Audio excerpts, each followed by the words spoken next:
Bonjour à vous tous. Alors, j'ai vu que vous aviez été friands du cours numéro 1, qui vous servira bien sûr tout le temps. Alors, je veux vous rassurer parce que, bon là, je vais vous parler du cours numéro 2.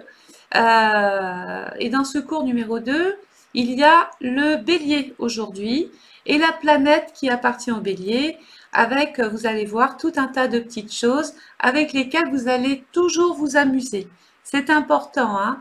Il faut vraiment faire de l'astrologie au départ avec plaisir, en s'amusant. Il faut que ça reste quand même ludique. Au fil des cours, vous allez voir que de temps en temps, vous avez l'impression de réécrire les mêmes choses ou de redire les mêmes choses.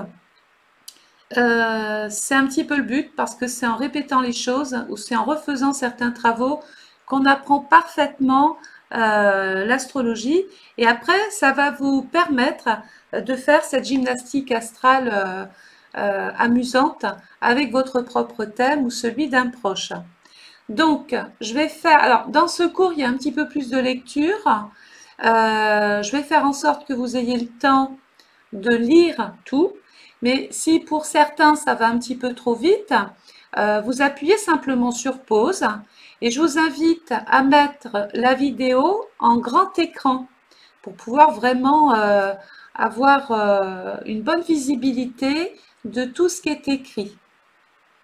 Donc, je pense que j'ai fait le tour. Ah, n'oubliez pas de partager mes vidéos, de mettre un petit j'aime, de vous abonner à ma chaîne parce que comme ça, vous serez averti des vidéos que je mets tout de suite en ligne.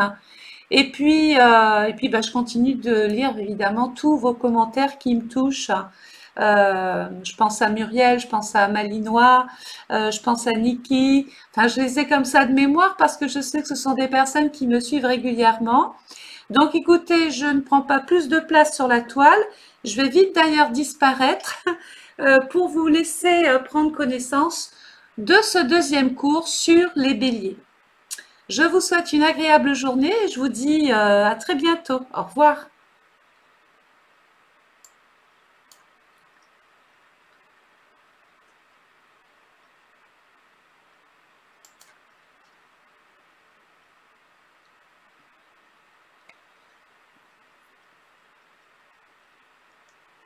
Donc c'est important, j'interviens quand même de temps en temps, c'est important de bien se rappeler la période de chaque signe, hein. Notez-le bien en gras quelque part. Euh, voilà.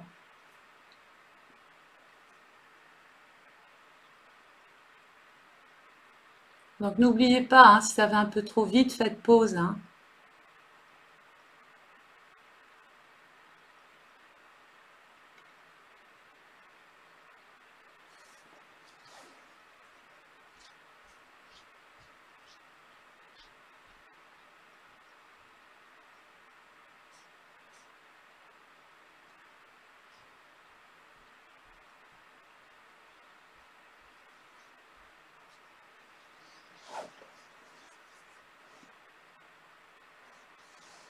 Donc voilà la planète par excellence qui appartient au signe du Bélier.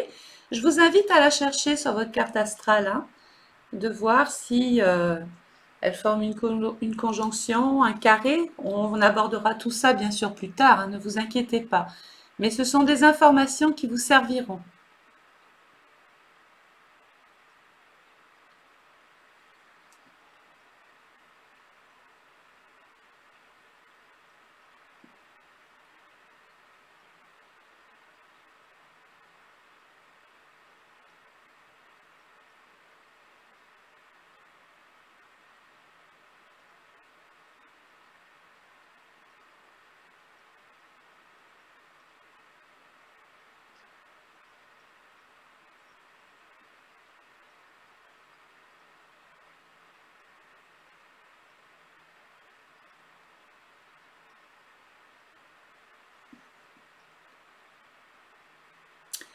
Alors comme je vous l'ai mis en bas, il va y avoir des choses peut-être à apprendre par cœur. Et ça, ça fait partie des choses que l'on doit savoir. Voilà la gymnastique astrale. Euh, où elle doit intervenir, hein. On doit savoir ce que veut dire domicile, chute, exil, exaltation. C'est un petit conseil, mais si vous pouvez l'apprendre, c'est mieux. Et apprenez-le à votre manière surtout, c'est ça qui est important.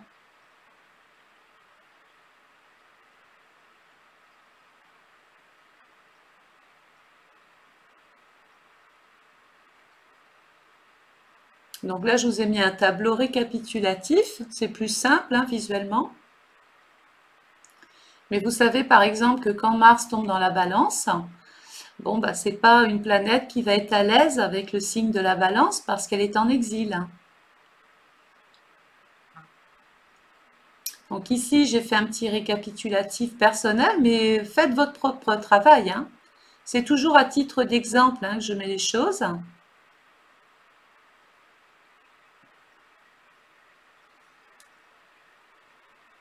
Donc ici, Mars appartient à la maison 1.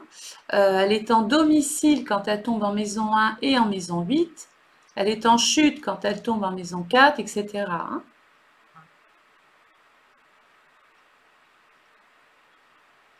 Oui, continuez ici de vous entraîner avec ces fameuses expressions et phrases populaires. Déjà, ça apporte un petit peu d'amusement, voilà, ça permet de ne pas se prendre trop au sérieux, mais vous allez voir que toutes ces phrases ont un sens quand on sera arrivé au bout du bout.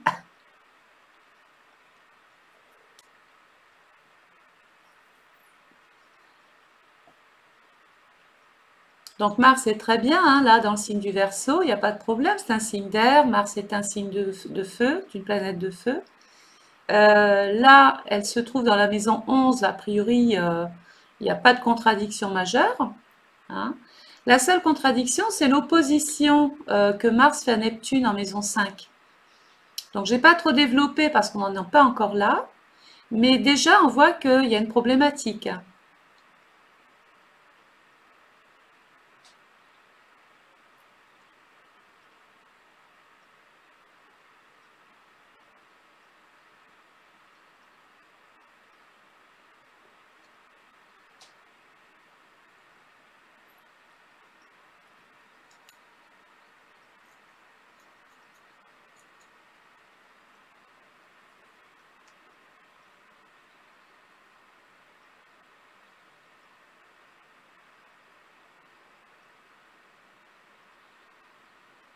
Amusez-vous dans votre thème à regarder où est Mars et voyez si ça peut correspondre à ce qu'il en ressort, hein. Où est-ce que vous avez tendance à vous affirmer, en tout cas sur le plan astral.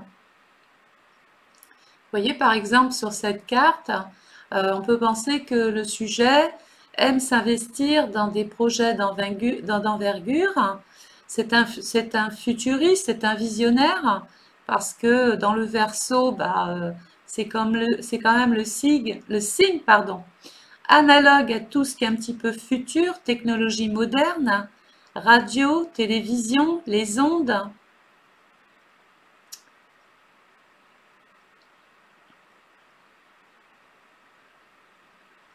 Et on dit qu'il est mal aspecté, vous voyez, parce que Mars, là, par exemple, est opposé à Neptune. Donc, on va retomber sur les caractéristiques ici, là, hein, peut-être un signe de brutalité, de violence, de cynisme et d'esprit de contradiction. Quand on connaît le personnage, qui est toujours Serge Gainsbourg, bien sûr, pour notre exemple, bon, on peut se dire que quand même ça parle.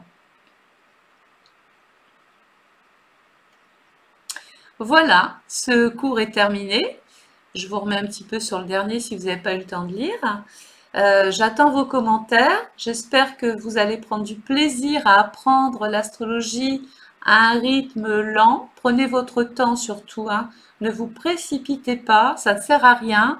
Il y aura beaucoup de cours encore.